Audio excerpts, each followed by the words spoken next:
The older leftover women nowadays are too competitive. Some are willing to give the man 50,000 yuan as a gift in order to get married, in addition to not having a house or a car. Some are willing to give 100,000 yuan plus 3 or 5 pieces of gold. They all have houses, cars, and savings. But what about me? I only have a rental house. What can I get? I cry. I am almost 35 years old and an older leftover woman. Now, I don't want a gift, but it's still hard to get married even if I pay for a house and a car because the men I meet think I'm too old. I can't do anything about it. It's too hard to find a partner, so I'll just live alone. There are more than 200 million single men and women in China now. Most of the leftover men are in rural areas, often due to financial difficulties and being unable to afford the cost of marriage. Most of the leftover women are in big cities. Unlike leftover men, these leftover women are often highly educated, good-looking, and part of high-income groups. Because of social wealth and class differences, these leftover men and leftover women can't get along. Today we will talk about the topic of older leftover women. Last April, Hangzhou held a blind date event for thousands of people. As a result, hundreds of women came to the scene, but there were only a handful of men, making the scene very embarrassing. Some men saw that there were so few men and simply chose to leave early.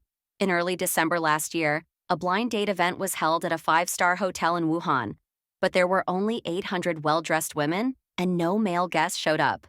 The entrance fee for this blind date event in Wuhan was free for men, while each woman had to pay 3,800 yuan. The 800 women spent a total of 3,040,000 yuan, but there was not a single man. It was really a lonely date. Regarding the boys' reluctance to participate in blind dates, some netizens analyze that high-quality men don't need to go on blind dates at all, as it's easy for them to find a partner. And men in poor financial situations won't go either because they know their limitations. Women usually require men to have a house, a car, and a betrothal gift.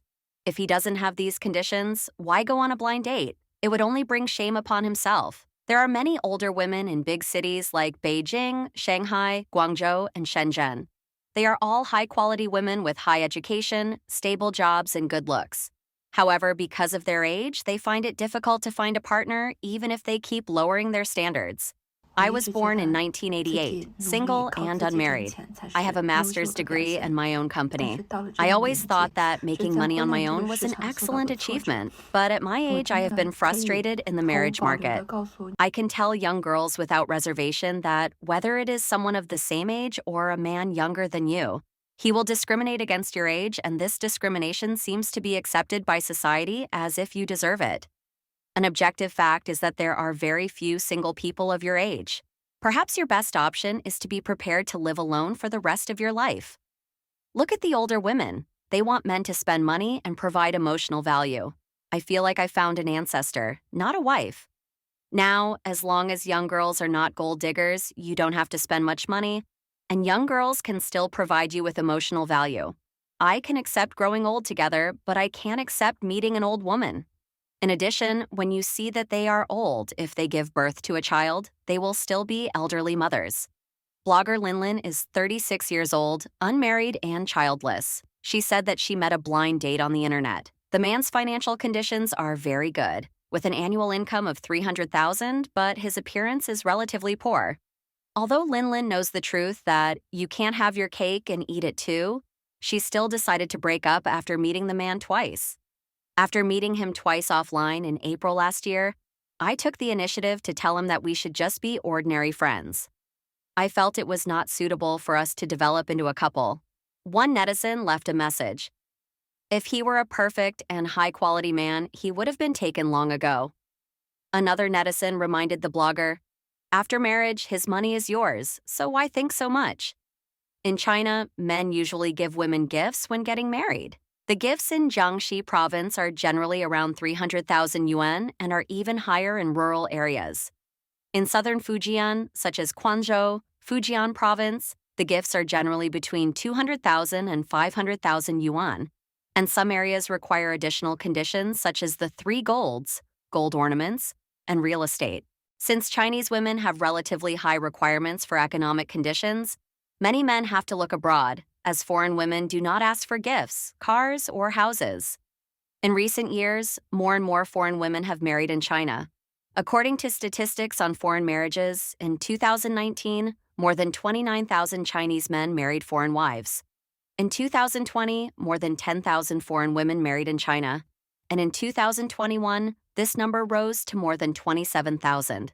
Vietnamese brides are loved by Chinese men because of their gentle, virtuous, and hardworking nature, especially in Guangdong, where marrying a Vietnamese bride is not uncommon.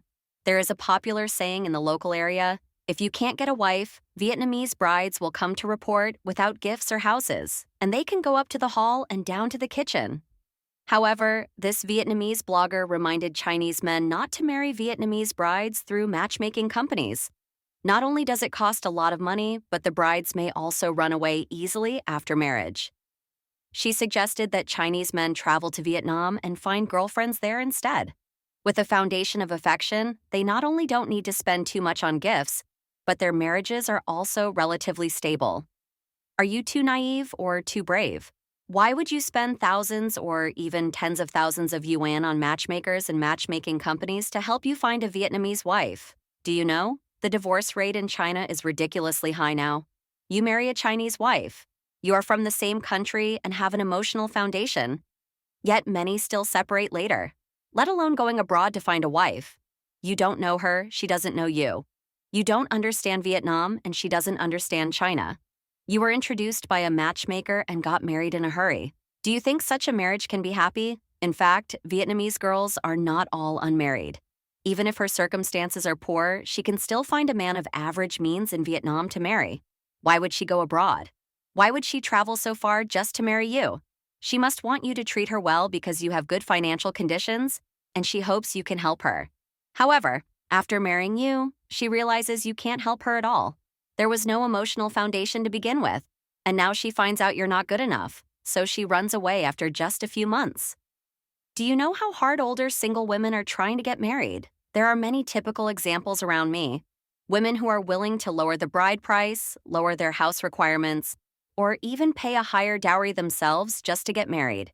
Have you seen it? A woman messaged me saying that not asking for a bride price makes me cheap, while paying one means I'm losing money.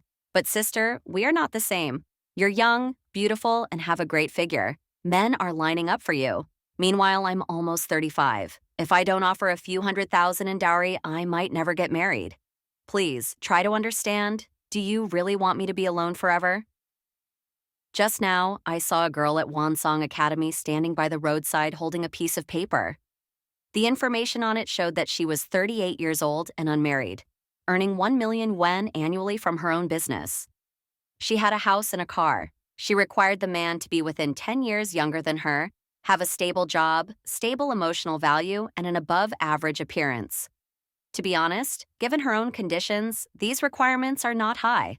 But many parents still say, who would be willing to marry such a young man? Do you think this woman's requirements are reasonable? Many netizens say that a 10-year age gap is too much, and that a 5-year difference is more acceptable at most. No matter how beautiful, how highly educated, or how independent they are, if they remain single, it means their expectations in choosing a partner are unrealistic.